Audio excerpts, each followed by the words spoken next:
Assalamualaikum sahabat, jumpa lagi kita pada kali ini, yaitu membahas tentang mata pelajaran ilmu pengetahuan sosial untuk kelas 8. Melanjutkan esainya, yaitu yang B, jawablah pertanyaan-pertanyaan berikut dengan tepat. Sahabat, selalu semangat dalam belajarnya. Kita mulai dengan soal nomor 1. Mengapa keberagaman bentuk muka bumi dianggap memengaruhi keberagaman aktivitas ekonomi masyarakat? Jelaskan dan berikan satu contoh. Jadi di sini diminta kita menjelaskan mengapa bentuk muka bumi yang beragam itu mempengaruhi keberagaman aktivitas ekonominya, ya.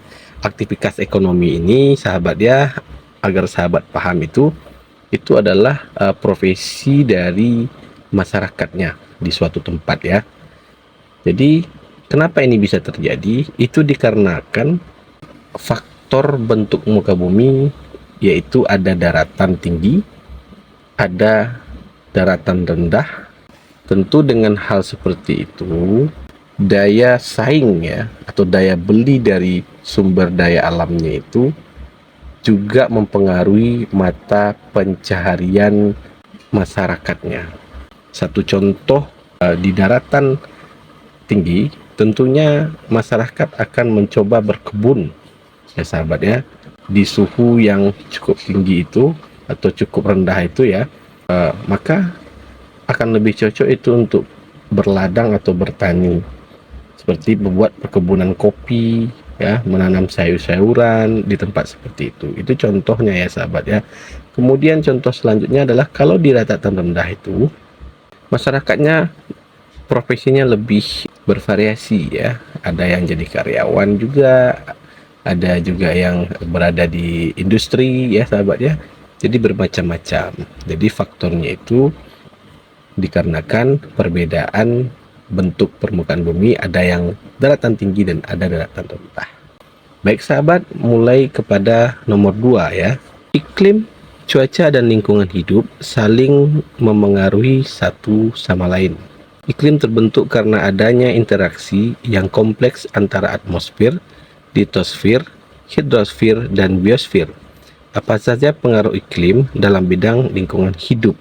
Pengaruh iklim dalam bidang lingkungan hidup tentunya sangat banyak, ya sahabat, ya. Yang pertama itu adalah peningkatan dari suhu bumi. Yang kedua, peningkatan permukaan laut. Ini menyebabkan es kutub itu mencair. Yang ketiga yaitu curah hujan tinggi. Kalau curah hujan tinggi tentu akan ada yang namanya cuaca ekstrim. Kemudian ada badai destruktif yang keempatnya. Yang kelima itu hutan satwa liar, ya, yang beragam. Yang keenam, kehidupan air pun bisa menjadi terganggu. Yang ketujuh, pengasaman air laut. Dan yang kedelapan, penurunan oksigen. Jadi ada 8 hal, ya sahabat, ya, yang dipengaruhi oleh iklim dalam lingkungan hidup. Sekarang kita lanjut ke soal nomor 3. La Nina merupakan fenomena turunnya temperatur permukaan air laut di bawah temperatur normalnya yang terjadi di Samudra Pasifik. Tuliskan contoh dampak yang terjadi di Indonesia akibat adanya fenomena tersebut, ya. La Nina ini adalah bencana yang terjadi akibat curah hujan di Indonesia, ya. Berarti ketika La Nina ini curah hujannya tinggi, ya sahabat, ya.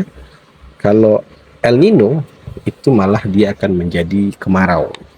Tentunya akan terjadi yang pertama ketika hujan curahnya sangat tinggi, ya. Contohnya itu adalah fenomena banjir, ya sahabat, ya. Itu disebut dengan istilah bencana hidrometeorologi. Banjir, longsor, angin kencang. Kemudian akan terjadi juga yang namanya gangguan pasokan kebutuhan pokok, ya, diakibatkan bencana alam tersebut. Kemudian suhu lingkungan menjadi lembab. Oke, lanjut ke soal nomor 4. Aktivitas ekonomi yang dilakukan manusia dalam memenuhi kebutuhan hidupnya dibedakan menjadi 3 bentuk aktivitas.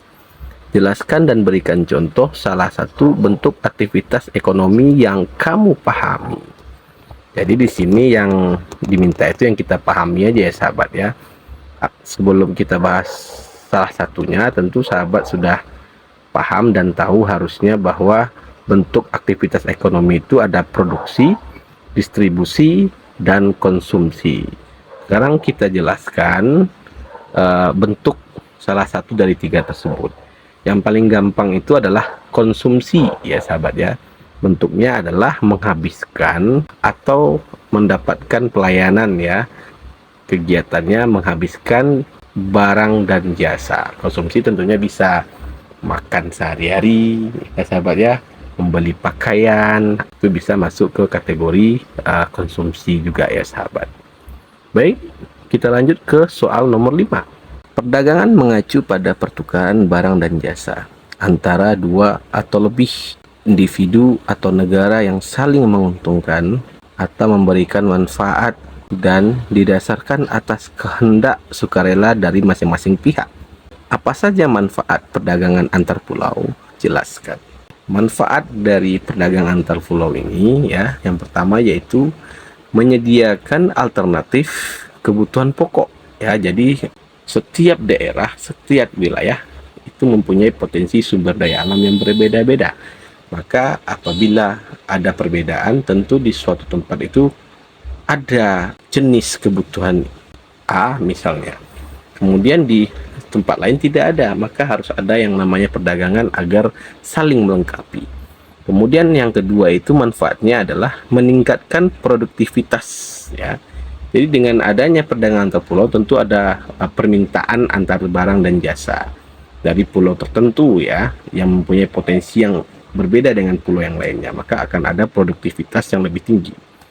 Yang ketiga yaitu memperluas kesempatan kerja ya, dimana nantinya ada sebuah pulau, dia mempunyai potensi pada sumber daya manusianya yang berkualitas, tetapi sumber daya alamnya tidak terlalu bagus, maka dia akan pergi ke pulau lain untuk bekerja. Jadi itu juga bisa memperluas kesempatan kerja.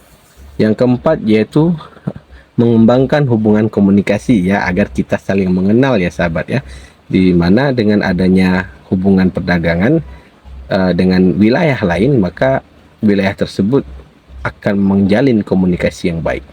Kemudian yang kelima itu adalah mendorong perkembangan iptek ya.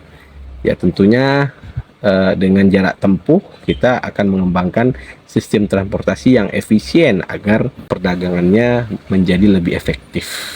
Kita lanjut ke soal nomor 6. Dinamika penduduk dapat dilihat dari besarnya pertumbuhan penduduk yang dipengaruhi oleh keseimbangan dinamis beberapa faktor. Tuliskan dan jelaskan apa saja faktor tersebut. Faktor pertumbuhan penduduk ya atau dinamika penduduk ini itu terjadi melalui 3 hal. Yang pertama yaitu angka kelahiran, dikenal dengan istilah natalis.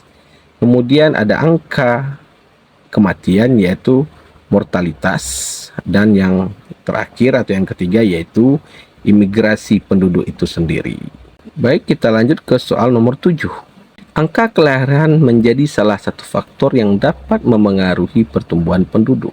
Jelaskan klasifikasi angka kelahiran kasar yang kamu pahami.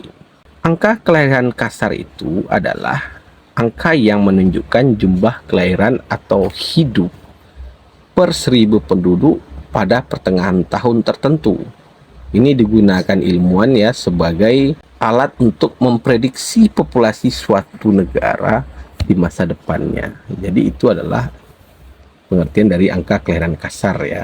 Lanjut ke soal nomor 8. Dalam proses perpindahan penduduk di suatu wilayah atau biasa disebut sebagai migrasi, terdapat 2 jenis perpindahan. Salah satunya adalah migrasi internal.